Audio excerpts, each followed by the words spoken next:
오늘은 요한계시록 정복 시리즈 세 번째 시간입니다. 이 강의는 앞으로 약 100회 정도 계속할 예정입니다.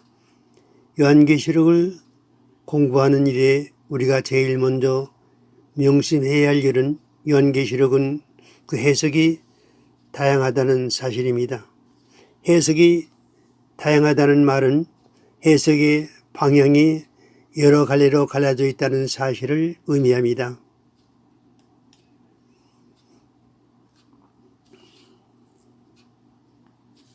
주석을 찾아보거나 강의를 읽어볼 때에 같은 계시로 나오는 성경 구절인데도 그처럼 다양하고 특색 있는 해석을 내리고 있는 것을 보게 되니 과연 어떤 것을 참고로 해야 할지 갈피를 못 잡는다고 말할 수밖에 없는 것입니다.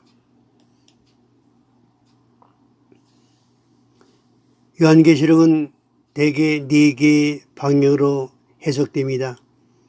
하나가 영적 해석이고 다음에 과거적 해석이며 세 번째로 역사적 해석, 네 번째로 미래적 해석이 그것입니다.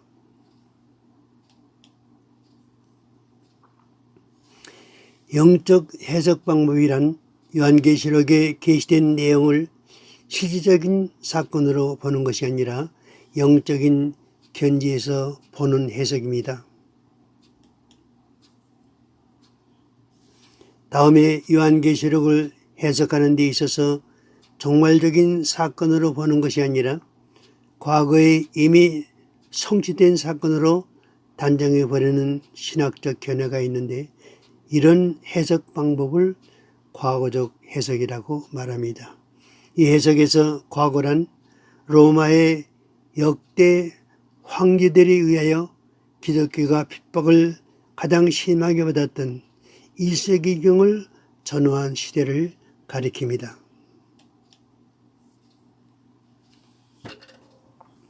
그리고 세 번째로 역사적 해석 방법이 있습니다.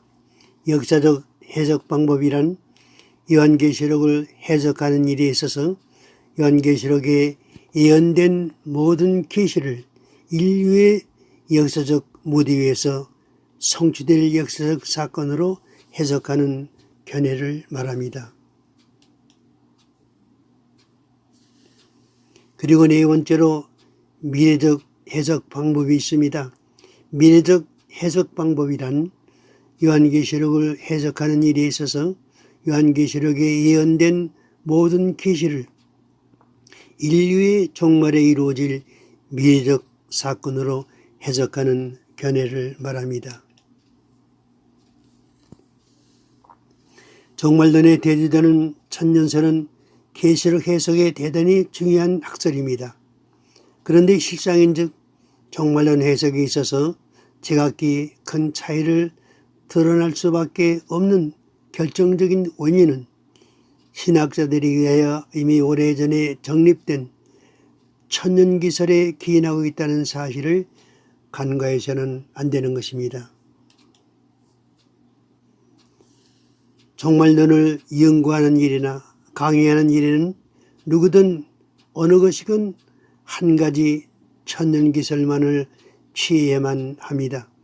그런데 우리가 명심해 둬야 할 일은 어떤 천년기설을 취하느냐에 따라 종말론 해석에 엄청난 파장을 일으킬 수 있다는 사실입니다. 천년기설에는 후천년설이 있습니다. 후천년설은 천년왕국 후에 예수님이 재림하신다는 신학적 견해입니다.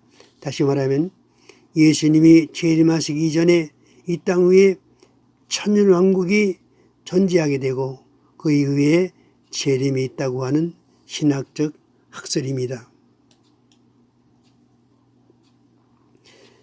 천년기설에는 무천년설이 있습니다. 무천년설은 문자 그대로 천년왕국이 없다고 주장하는 설입니다. 더 자세히 말하면 예수님의 초림 시부터 재림 때까지의 교회 시대를 천년으로 보고 지금 교회 시대가 천년왕국 시대를 이루고 있다는 설로 이런 주장은 천년에 대한 상징적 해석에 근거하고 있습니다. 근래에는 많은 신학자들이 이 견해를 선호하고 있으며 이 무천년설은 어느 정도 타당성이 있는 것처럼 보이기도 합니다. 그러나 이 설을 취하게 될 때에 풀리지 않는 문제점들이 너무 많이 등장하기 때문에 득보다 실이 더 많은 것이 이 설입니다. 대개의 경우 무천년설을 주장하는 사람들은 무천년설에 맞지 않는 성경 구절이 나오면 그것을 자신들의 무천년설에 합치하도록 상징적인 해석으로 뜯어 고친다는 데 문제가 있습니다.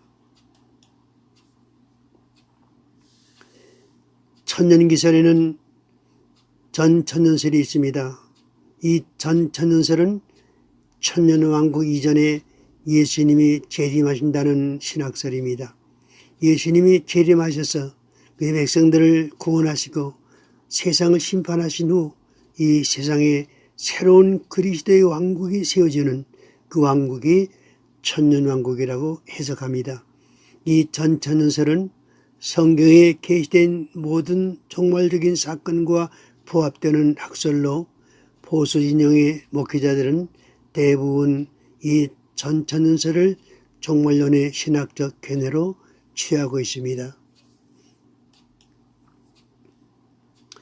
성경을 해석하는 일에 있어 신학에 얽매이다 보면 그 신학의 범위 안에서 해석해야 하는 모순에 빠지게 되어 문제의 올바른 성경적인 해답을 얻을 수 없게 되는 것입니다. 성경은 전체가 예수 그리스도로 말미암아 인류를 구원하시려는 하나님의 섭리를 이루시는 하나의 대드라마의 연출입니다. 하나님께서는 우리들에게 해석할 수 없는 계시를 주시지 않습니다. 계시라고 하는 문구 자체가 비밀이라는 것에 그 노후를 벗겨 보여주시는 것이기 때문에 참으로 이 계시를 하나님의 뜻대로 알기를 원하는 간절한 마음으로 가까이 하고 연구하면 반드시 하나님이 계시하신 그 뜻을 깨달을 수 있는 것입니다.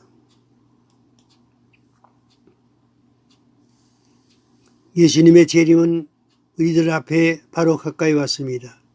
우리는 더 이상 신랑을 기다리는 일에 우물쭈물해서는 안 될 시기에 살아가고 있습니다.